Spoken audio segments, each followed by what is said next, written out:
कि जब आपको जुकाम बुखार होता है आप कौन सी बड़ी बड़ी गलतियां करते हैं जो आपको नहीं करनी चाहिए।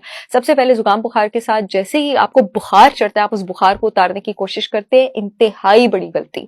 आप फौरन पैराडोल, पॉन्स्टोन और पैरासिटामोल खाना शुरू कर देंगे। बुखार को चढ़ने देना चाहिए, बल्कि जब आपको बुखार चढ़ना शुरू हो आप कोशिश करें कि आप बहुत सारे गर्म कपड़े पहने, रजाइयां ले लें और आपकी बॉडी का टेम्परेचर मैक्सिमम पीक पे जाए। क्यों? ये याद रखिएगा कि जो वायरसेस और बैक्टीरिया होते हैं उनको हीट से मौत आती है, वो हीट से डरते हैं और हीट से मर जाते हैं। आपका बॉडी टेम्परेचर जितना हाई होगा वो मरना शुरू हो जाएंगे, और आपको बॉडी टेम्परेचर होता ही इसलिए क्योंकि आपकी बॉडी इस इंफेक्शन को रोकना चाह रही होती है, खास करके वायरल इंफेक्शन। अगर वायरल इंफेक्शन में आपको बुखार होता है तो वो इसी होता है कि अगर आपका बुखार, आपकी इंफेक्शन गले में है तो उसको फेफड़ों तक आपका बुखार नहीं फैलने देता अगर आपको बुखार हो जाएगा। अब अगर आपको बुखार हो गया और आपने दवाई खा ली है और बुखार उतर गया, अब वो फैलेगा। इसके अलावा आपके दिल के टॉप पे एक ग्लैंड लोकेटेड होता है, थाइमस ग्लैंड, जो कि एक आर्मी ऑफ सेल्स बनाता है, किलर टी सेल्स, जो कि वायरस को मारने के काम आते हैं। जब आपको बुखार होता है वो किलर टी सेल्स थाइमस से एक्टिवेट होकर बाहर जाते हैं और वो वायरस को मारते हैं, उसकी मजीद मल्टीप्लिकेशन और रेप्लिकेशन रोकते हैं। तो जनाब, जब आप बुखार उतारने की कोशिश करते हैं आप उन टी सेल्स को भी रोक देते हैं और होता कि आपके पास इंफेक्शन फैलती है। तीसरा, आपके पास जब आपको वायरल फ्लू होता है तो आपके पास जिस्म में एक बड़ा ही स्ट्रॉन्ग और जहरीला किस्म का एंटी इंफ्लेमेटरी इंटरल्यूकिन 6 जो है वो बढ़ना शुरू हो जाता है। बुखार होने से उसके लेवल्स भी आपके पास नीचे जाना शुरू हो जाते हैं। तो जब आप अपने बुखार को रोकने की कोशिश करते हैं, खास करके जब बच्चों में होता है उनको बुखार चढ़ने दिया करें, तो आप उनका डिफेंस नीचे लेके जाते हैं। दूसरी सबसे बड़ी गलती है जो आप एंटीबायोटिक्स खाते हैं। सबसे पहले तो मैं आपको बता दूं कि जितने भी ग्रुप ऑफ एंटीबायोटिक्स हैं सारे के सारे बैक्टीरिया के अगेंस्ट काम आते हैं, ना कोई वायरस के अगेंस्ट काम आता है, ना कोई पैरासाइट के अगेंस्ट काम आता है, ना कोई फंगस के अगेंस्ट काम आता है। तो अगर वायरल फ्लू है तो वो वैसे ही काम के नहीं है। और बैक्टीरिया में भी आपको क्यों नहीं देने चाहिए, और अगर आपको लेने पड़ भी जाए तो याद रखें कि जब आप एंटीबायोटिक लेते हैं वो आपके जिस्म का गंदा बैक्टीरिया नहीं मारता, गुड बैक्टीरिया भी मारता है। उसके साथ प्रोबायोटिक सप्लीमेंट जरूर लिया करें ताकि गुड बैक्टीरिया साथ साथ बूस्ट हो।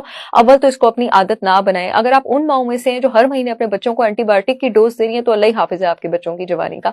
अब आप जब एंटीबायोटिक लेते हैं तो आप उस टाइम उस बैक्टीरिया को थोड़ा मारते हैं, तो वो बैक्टीरिया अपने डिफेंस में एक नई फॉर्म में बन के आता है जिसको रेजिस्टेंट स्ट्रेन कहते हैं, और एंटीबायोटिक को कहता है अब आना तू, अगली बार आना तू, और वो और स्ट्रॉन्ग होता है और वो एंटीबायोटिक से नहीं मरता। फिर जो थोड़ा बहुत मरता है अगली बार और स्ट्रॉन्ग होके आता है, और यही वजह है एंटीबायोटिक्स आप पे असर करना छोड़ देती हैं और वो स्ट्रेन स्ट्रॉन्ग से स्ट्रॉन्ग और स्ट्रॉन्ग से स्ट्रॉन्ग फिर होता जाता है और आप बीमारी के एक साइकिल में फंस जाते हैं। और वायरस को तो ये वैसे ही नहीं किल करता है।